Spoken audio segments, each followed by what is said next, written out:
मैं हूं अमित अजरावत और आप देख रहे हैं जम्मू संवाद। आजकल जम्मू कश्मीर की अगर हम बात करें तो यहां पर NRTS जो कि नर्सिस रजिस्ट्रेशन ट्रैकिंग सिस्टम जो है वो चल रहा है, नर्सिस के रिलेटेड है ये। और इस वक्त मेरे साथ मौजूद हैं डॉक्टर संदीप सिंह, पैरामेडिकल और नर्सिंग काउंसिल के रजिस्ट्रार हैं जम्मू कश्मीर के। सर स्वागत आपका। धन्यवाद जी। संदीप सर, मुझे पहले ये बताइए कि ये NRTS जो है ये पहली बार हो रहा है या पहले भी होता था ये? नहीं, NRTS क्या है ये? हाँ, NRTS एक फ्लैगशिप प्रोग्राम है इंडियन नर्सिंग काउंसिल का। ठीक है। तो इंडियन नर्सिंग काउंसिल ने आज से कोई 1.5-2 साल पहले प्लान किया था कि जितनी भी नर्सिस पूरे हिंदुस्तान में उनका एक डाटा बनाया जाए। ठीक है।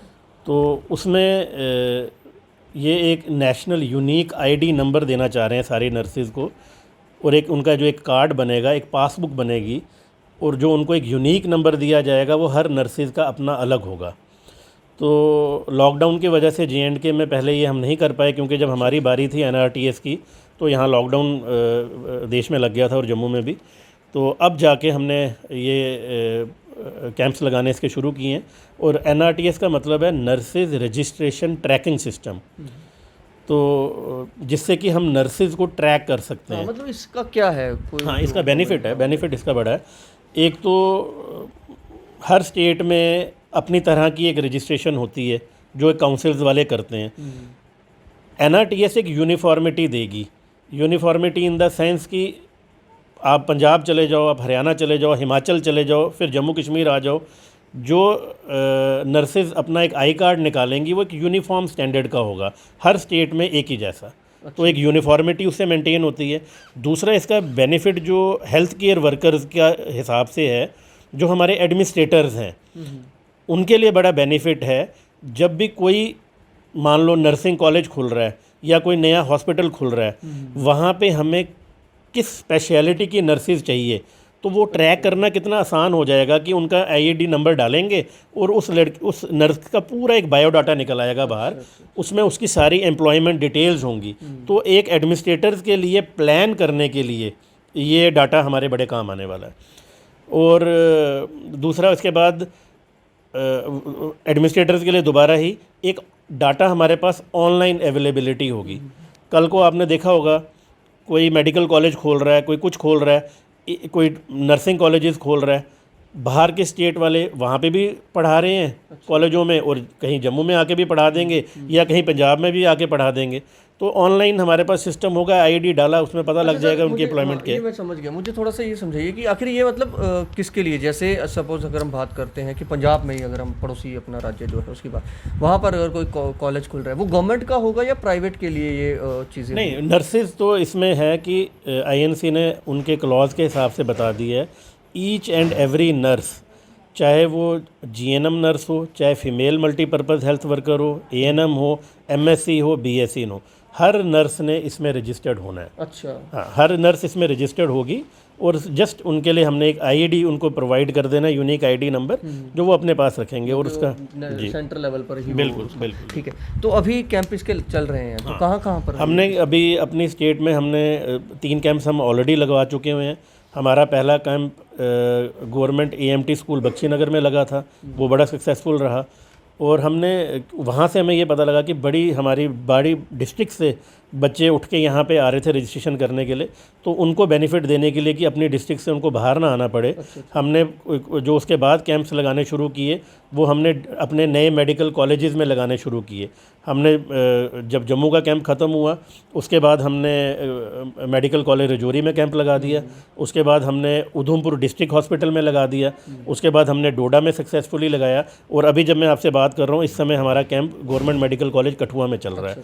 तो हमने कोशिश की है कि हर डिस्ट्रिक्ट में कहीं ना कहीं कैंप लगे जहाँ पे उनका कैचमेंट एरिया वाले अपने नज़दीकी मेडिकल कॉलेज में जाके अपने आप को रजिस्टर्ड करा सकें, जो लोकल हो। बिल्कुल। और अब ये कैंप वहाँ पे 31 को ख़त्म हो रहा है, और उसके बाद ये हमारी जो इंडियन नर्सिंग काउंसिल की टीम आई हुई है, उन्होंने अपना ये जो NRTS का काम है, ये फिनो पे टेक एजेंसी है, उसको दिया हुआ है। उनकी टीम पूरी यहाँ पे आई हुई है हमारे पास। तो है ये ऑफलाइन मोड है सर, जो नर्सेज हैं उन्होंने अपना ऑफलाइन मोड पे वो आ रहे हैं, और अपने डॉक्यूमेंट्स लेके आ रहे हैं जो उनकी रजिस्ट्रेशंस ऑलरेडी हुई, क्योंकि इसमें ओनली रजिस्टर्ड नर्स ही एनरोल होंगी। तो अब हमारा जब 31 को ये कैंप यहाँ ख़त्म हो रहा है, उसके बाद हम इनको श्रीनगर भेज रहे हैं। रजिस्टर्ड मतलब कहाँ पे, ये आपकी काउंसिल, हमारी काउंसिल में स्टेट जो हर नर्स जो भी कहीं से भी डिप्लोमा कोर्स या अपना डिग्री करके आती हैं, उनके लिए मैंडेटरी है कि वो अपनी रियासत की नर्सिंग काउंसिल के साथ रजिस्टर्ड होंगी। तो इस NRTS कैंप में वही नर्सेज एनरोल होंगी जो ऑलरेडी रजिस्टर्ड है। तो इसमें कुछ फिर ऐसे भी होंगी जिन्होंने अभी मतलब जिन्होंने अपनी रजिस्ट्रेशन नहीं नौकरी कर रहे होंगे लेकिन रजिस्ट्रेशन नहीं करवाई। हमने अपना बड़ा ज़रूरी है, आप भी सुन लीजिए कि सभी को जो है स्टेट पैरामेडिकल काउंसिल जो है वहाँ पर आपको अपने आप को रजिस्टर करवाना, फिर ही आपको NRTS के तहत जो है सेंटर की जो नर्सिंग काउंसिल है, इंडियन नर्सिंग काउंसिल, वहाँ पर रजिस्टर किया जाएगा। हमने जो सर्कुलर निकाला था उनमें हमने लिख दिया है कि जिन नर्सेज ने अभी तक अपने आप को रजिस्टर्ड नहीं की है वो हमारे पास आएँ। हमने अभी बाकियों की रजिस्ट्रेशन बंद करके हम प्रायोरिटी पे नर्सेज को ही रजिस्टर्ड कर रहे हैं ताकि वो इन कैंप्स का फ़ायदा उठा सकें। सर अभी इससे हट के थोड़ा सा बात कर लेते हैं, हम चूँकि रजिस्ट्रार भी हैं तो अभी किस तरह के और कोर्सेज आए हैं, क्योंकि 370 चला गया तो उसके बाद कई कहा जा रहा था कुछ कोर्सेज। अभी काउंसिल ने एक प्रपोज़ल रखा था हमारे financial commissioner Shri Atul Lulu sir के सामने, and he was kind enough, और उन्होंने हमें गो थ्रू किया कि यस, क्योंकि हमारा प्रपोज़ल ऐसा था कि कुछ हम नए कोर्सेज़ यहाँ पे शुरू करना चाहते थे, वो नए कोर्सेज़ जो कि J&K में नहीं होते थे, और कुछ स्कीम सोरा में कुछ उनमें से कुछ 5-5 सीटों के साथ कुछ कोर्सेज़ वो चल रहे थे पहले। हमारा good amount of students state से बाहर जा रहा था, तो J&K से वो बाहर जाके इन कोर्सेज़ को पढ़ रहा था। जब काउंसिल ने ये प्रपोज़ल फाइनेंशियल कमिश्नर के पास रखा, उन्होंने एकदम इसको अप्रूव किया। 1 साल पहले ये बात हुई थी और आज ऐसा दिन आया है कि 7 मेडिकल कॉलेजेस में हमने BSc पैरामेडिकल कोर्सेज़ खोल दिए हैं। अच्छा। BSc पैरामेडिकल मींस जैसे आज तक हमारे पास डिप्लोमा एक्सरे हो रहा था, हम डिग्री एक्सरे करवा रहे हैं अब। अच्छा। डिप्लोमा एनेस्थीसिया चलता था, हम डिग्री एनेस्थीसिया करा रहे हैं। हमारे पास आज BSc इन रीनल डायलिसिस है, BSc इन मेडिकल लैब टेक्नोलॉजी है, यानी कि ये BSc इन न्यूरो साइंसेज टेक्नोलॉजी है। तो कहने का मतलब इसमें 2 राय नहीं होगी। मैं अगर कहूँ 4 साल के बाद, जैसे आप सुना करते थे कि भाई हमारे पास सुपर स्पेशलिस्ट डॉक्टर्स हैं, अब हमारे पास स्पेशलिस्ट टेक्नीशियंस भी होंगे। अच्छा, ये कोर्स ये पहले बाहर होते थे, ये पहले J&K से बाहर हुआ करते थे कोर्स।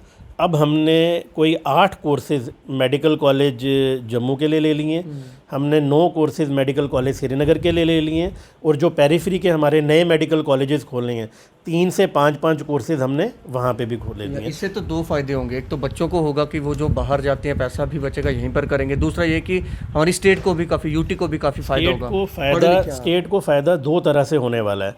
एक तो इनमें कुछ बच्चे ऐसे होंगे जो लेटरल एंट्री के दौरान तहत उन्होंने एडमिशन ली होगी। लेटरल एंट्री मींस उन्होंने पहले ही डिप्लोमा किया होगा और अब वो डिग्री करने आ रहे हैं, तो उनको हमने बेनिफिट दिया है, उनका इस पूरे कोर्स से 1 साल कम हो जाएगा।